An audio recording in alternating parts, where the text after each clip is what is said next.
So the maamar so far, there's two pirushim in Godol Yiheye habayis hazeh ha'achrin min harishon. Pirush HaPoshet, it's referring to the second base of Mikdash, which Chagi was part of. And the second pirush of the Zohar, that it goes Beis Mikdash HaShlishi, which will be greater than both the first and the second. They're both called the first. But what we share in common is that neither of them were eternal, neither lasted. That's similar to the Gemara in Pesachim, that Lasid Lava, the Beis Mikdash is described as the house of Yaakov, Beis Yaakov. Why? Because the first one, Avraham called it a mountain, and Yitzchak called the same location a sod, a field, and Yaakov called it a bayis. So explains the Alter Rebbe that bayis is connected with, that Yaakov is the midah of emes, and therefore it's eternal.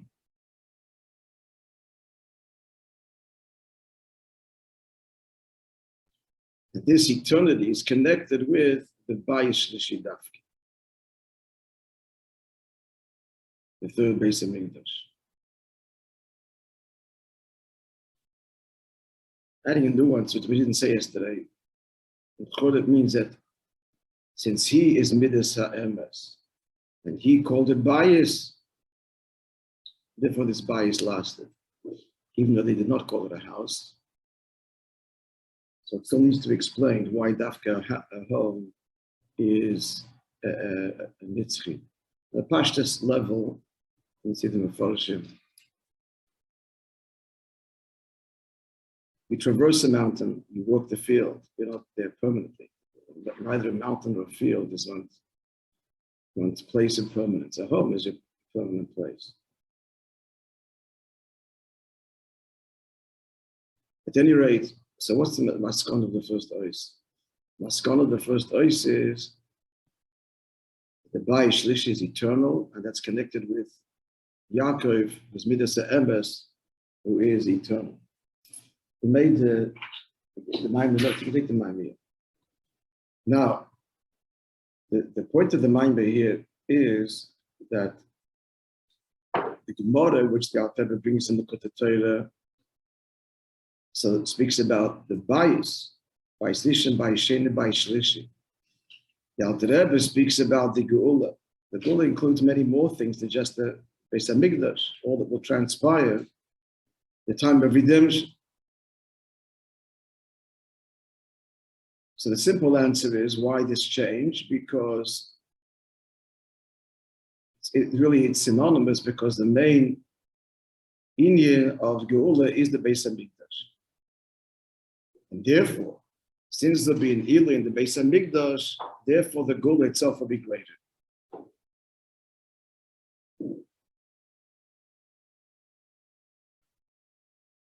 So then he adds that the Torah speaks about the Geula because the Geula is hid in the Beis Mikdash itself. How do we see this? Because the Geula itself, which he defines as kibbutz golius, comes after the binyan Beis HaMikdash. However, the mile of kibbutz golius that every Jew is gathered in, Hemshech of the previous maamar, is because of the Beis HaMikdash itself. It has all of these milas in essence, and then they manifest in the milas which follow. So let's see, Vapi Mashakosa B'Zoyah. We're up to now the number 12 in the text, in the second paragraph of his base.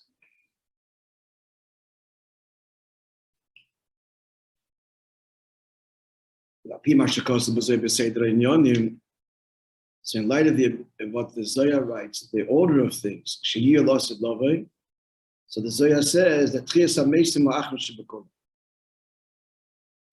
The final thing is Tchias HaMeisim. Binyan Beis HaMikdash, first of all the wars, then he'll be victorious, Binyan Beis HaMikdash, and then Kibbutz Golius, and then Tchias HaMeisim. Yesh Loimer, Shegidloi Hamar L'Shebeis HaMikdash HaShlishi, true expression of the mile of the third Beis Hamikdash, which, as we said in the first ois from the Alter Rebbe, is emes connected to Yaakov, was midas emes she'ein shaykh behefsek v'shinoi, that there can be no change. Where is that mile most? Where is it manifest? The final giloi, that is going to be the final giloi of the chidush of the Beis Hamikdash Hashlishi. She'oz yiyu chayim nitzchim. And then there'll be physical, eternal life. That's the ultimate revelation. This is all contained in potential, as it were, as soon as the Beis Hamikdash is built. But then it manifests in kibbutz golius, but even greater than kibbutz golius is tchias hamesim. That is going to be the ikar maila of the Beis Hamikdash Hashlishi, will manifest in the fact that there'll be eternal physical life. Yesh lekasha ze mashakoso. You can connect this with the pasuk in Yiheye. Yiheyenu meyimayim. Simple meaning, as Rashi explains it, you've made us survive, but we are still alive from 2 days, referring to the destruction of the first Beis Hamikdash and the third and the second. Yom HaShlishi, the third day, a reference to the third Beis Hamikdash, Yikimendo v'nichya lefanov, He will raise us up, and will live before you.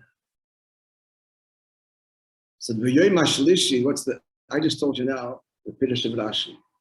So the Yom HaShlishi, Shnei Pirushim, is Takatu Pirushim. Like I just mentioned, number one, Shekoel, Beis Hamikdash Hashlishi. What's Bayom? It's Yemayim, the first 2 days of the destructions of the first and second. Bayom, the third day, is the rebuilding of the third. So that's the first Pirush. Shekoel, Beis Hamikdash Hashlishi. Then there's a Pirush, brought in Chassidus, that the third day refers to Tchias HaMesim. Well, what is it? Is it the Beis Hamikdash Hashlishi, as Rashi says, or brought in Chassidus? The third day refers to Tchias HaMesim.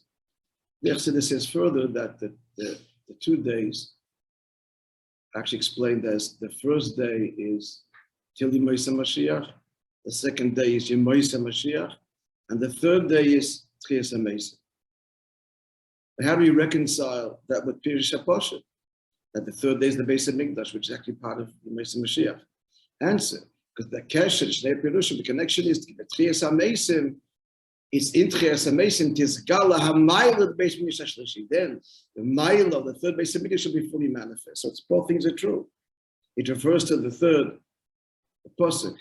The words Bayem Hashlishi refer to at once Beis Hamikdash Hashlishi and Tchias HaMesim, even though it comes later, because the shleimus of the third Beis Hamikdash isn't Tchias HaMesim. Now to explain that. Explain overall the Geula, which is present in the Beis Hamikdash, but only manifests later, and it's greater than what's actually expressed in the Beis Hamikdash, and in Geula itself, the ultimate is Tchias HaMesim. Yuvan Zebehektim Hashem Razal. Right, we're clear? So in the preface now, it says in Medrash. The Medrash says as follows: Ola Aryeh, the lion rose up. This is a reference to Nebuchadnezzar, according to the first destruction of the first Beis Hamikdash. He was the lion, he was the king of the world. The Mazel Aryeh in the constellation, the month, whose constellation is the lion, Leo, that's the month of. The Hichir Ariel, and he destroyed Ariel. As Ariel is a reference to the Beis Hamikdash. It's called in the Psukim, in Chazal. It was actually shaped like a lion based on these Psukim. It doesn't quote the Psukim, but that's why the Heichal was made wide in the front and then tapered in the back like the lion's mane. The Medrash continues on the condition Sheyovay Aryeh, that the lion comes, the ultimate lion, that's the Eibishter, the Mazel Aryeh again in this month of Aryeh, the Yivn Ariel, and rebuild Aryeh.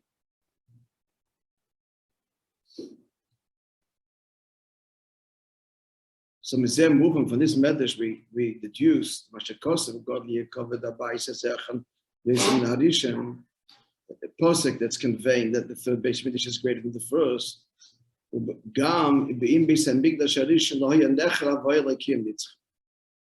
That's even if it would be forever. how is this seen? We'll continue to enter and life would be wonderful. It's still going to be less than what? The third base of what's the method saying here? Almanos. Why was it destroyed? On the condition that the Eibishter comes and rebuilds it. So it's on the condition it's being rebuilt. It's obviously being rebuilt bigger than it was before. It doesn't spell it out, but elsewhere the addresses the question. Magid Varav Yaakov, the Eibishter respects the commandments. Varav, not just words, his words and his commandments. He respects them as with Mitzvah says in the Maamar there. From the Medrash, and like an earthly king, a mortal king that issues commands and is above the law, God respects his own law. So the Rabbi asks, how is it he can destroy the Beis Hamikdash? We can't even mar a stone, blemish a stone. The answer is that if it's being destroyed in order to rebuild, it's part of construction. Of a shul or Beis Hamikdash. And that's based on this Medrash, that answer. Almanos, because of the simple, this is actually a big chiddush in that. Because of the simple level, the destruction of the Beis Hamikdash is very simple. We sinned and it was destroyed. It's not on us. It's a consequence of our terrible deeds. Here, the Medrash is expressing, which is the biggest sort of Chassidus, that the whole Churban and the whole Yerida and sin and everything, it's all part of the divine plan. Almanos, that there should be an aliyah, a greater aliyah that follows. And the great aliyah is that David himself builds the third Beis Hamikdash. That's why it's forever. The first two built by man. The Loche, as he goes on to say, all the Arya, that's why Lechatchila, Nebuchadnezzar, the Hecherev, and he destroyed the Sariya B'chdei in order to give way, pave way, literally, for the third Beis Hamikdash, which is greater. Sheyove Arya v'yivnari, the Eibishter should come and build the Arya. Sheyeh Gdoila Yosem Narishan, greater than the first. Even if it would have gone on forever, but the quality of the third Beis Hamikdash is so much higher.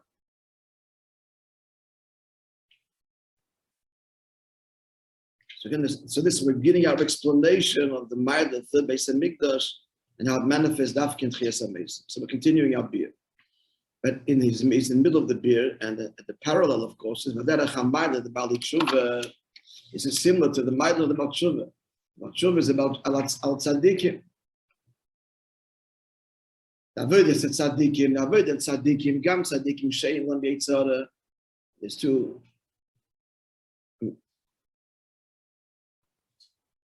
levels of tzaddik. It's a level of tzaddik has a yitzara, but it's completely dormant.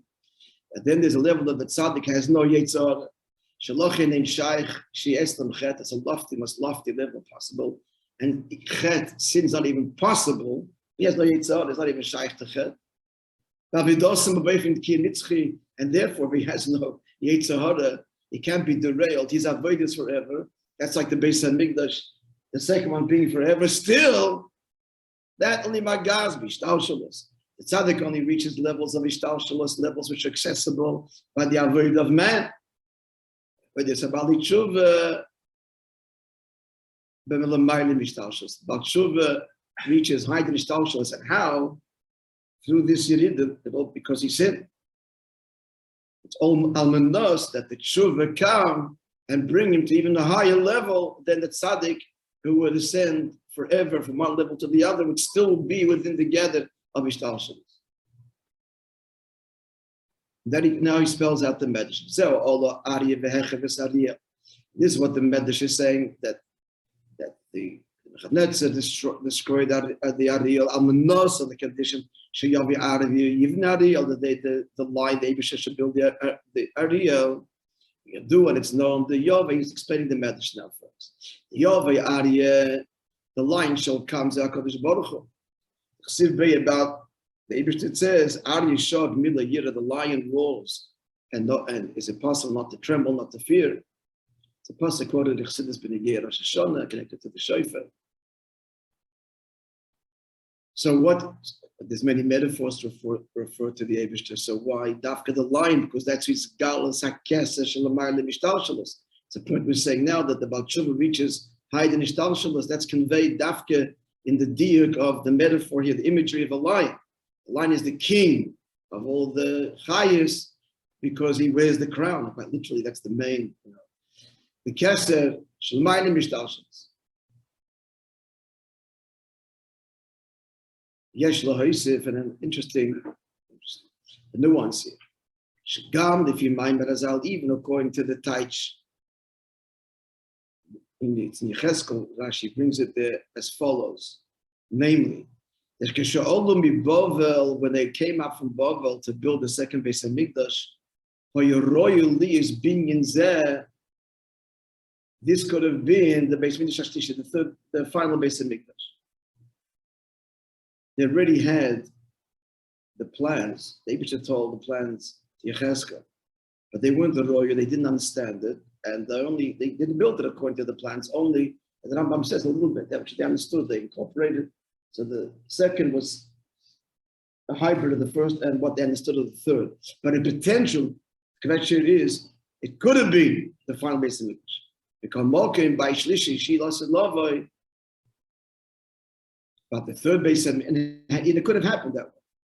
Could have, potential. But even if it did, still the by Shlishi Mamish, she lost Lavoi, Lachar Beishayni here, Godol Yais.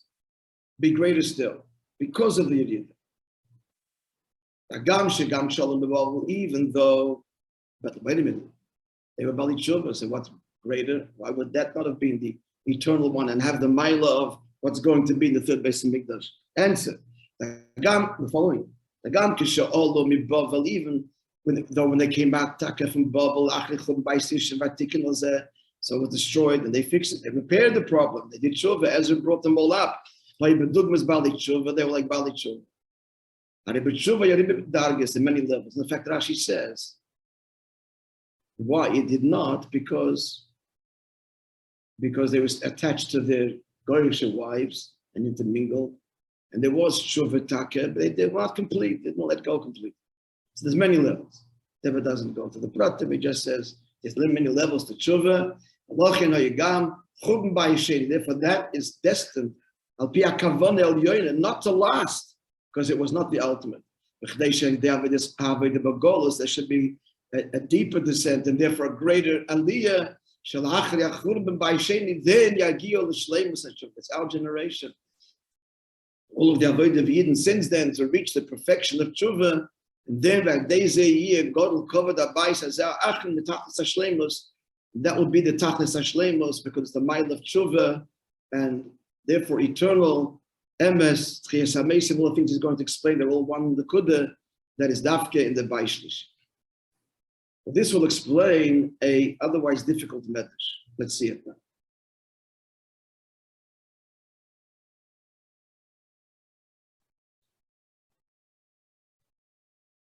Rabbi Yesh Lavai, Mashomer Razal says in Medrash Al-Tashamayim, yeah? Al-Apostle Shimul Dvar Hashem Beis Yaakov. Listen to the word of God, our house of Yaakov. So the Medrash says like this: Shimul Divrei Torah. If you listen to the words of Torah, then you wouldn't need actually Tishmul Divrei Nevuah. You wouldn't need literally until you won't listen to Divrei Nevuah. The language is very it's poetic, not clear. It's not written directly. But this is the touch. Simple this translation: listen to the words of Torah until you don't listen to the words of the Nevuah. I mean, and if you listen to the words of Torah, you won't need the Nevuah. But you didn't, so the Navi had to come and inspire. The whole point of the Navi is to encourage and inspire Yidden to adhere to Torah. The Medrash continues: Shimru Divrei Nevuah. Now, if you would listen to what the Navi says, actually Tishmul Divrei Techach, so you wouldn't need to hear the rebuke. Then it goes on to describe further the fact that you didn't listen, and then Golus came, and you brought upon yourself other Yisurim. Then it concludes, Shimu Gufichai, listen, your body should listen. Ad Yishman Garbeichai, and if you won't have to, that your bones should listen. Skeleton. Meaning, the dry bones, his whole vision there, which is a vision of Tchias HaMeisim, so you won't have to come out to Tchias HaMeisim. So that what? You won't need clear some ways. The chayr is the chayr. There's a medrash to understand. The beginning they should understand. Listen to the words of Torah actually tishmu divrei nevuah. You wouldn't have needed the Navi to come and address and inspire and chastise and cajole. Yeshloima. You understand? The Maila. Why? You wouldn't need it. Kedivrei nevuah, the tzavis, I'll give that Torah. The whole thing of those, the tzavis, that they're commanding and they're encouraging us to observe Torah. And if we did it ourselves, you don't need the Navi. If we listen to the words of Torah, we wouldn't need the Navi. I think the Rabbi said once, all the Rabbi expressed this in one way or another, that if he did what he would want to do, sit in this room and look at the Torah. And see and feel Atmos, see Atmos. But it's going to come out there and do what he has to do, because we need it, because of our Yerida.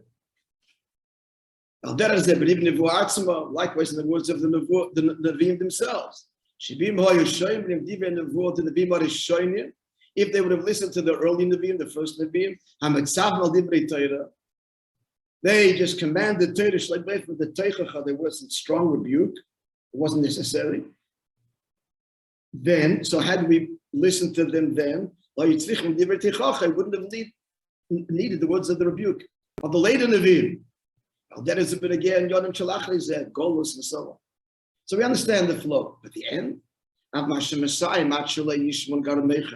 if you listen with your bodies, you won't need your bones to hear it and be revived. In a movement, how can you say if you would follow the game plan, listen to Torah, at least at least all the stages that followed, then we would avoid the stage that comes after.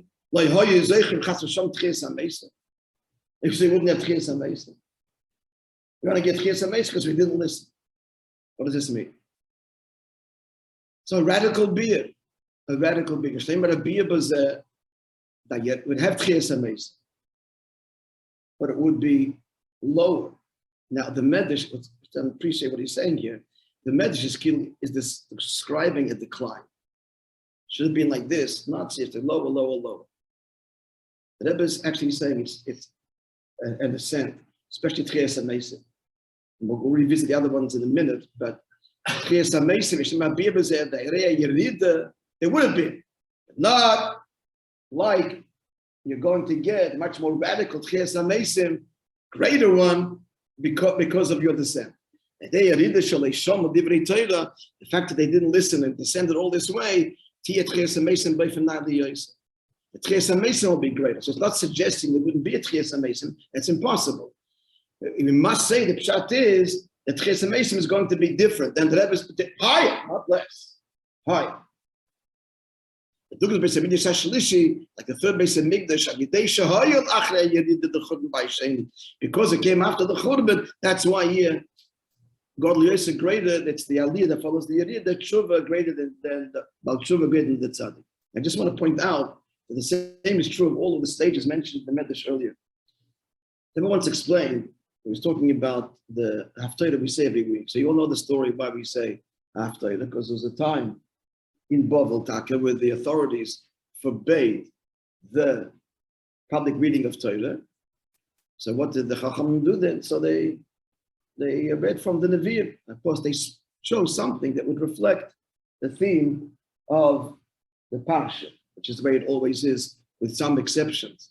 And even those exceptions, like the Shivat Nechemten, the Shleisha de Parinusa, and the Shabbos Yom Tov, very often that would show the connection to the Parsha. At any rate, but after the Gzeda was over, they continued the practice, and now we read from the Torah and from the Navi.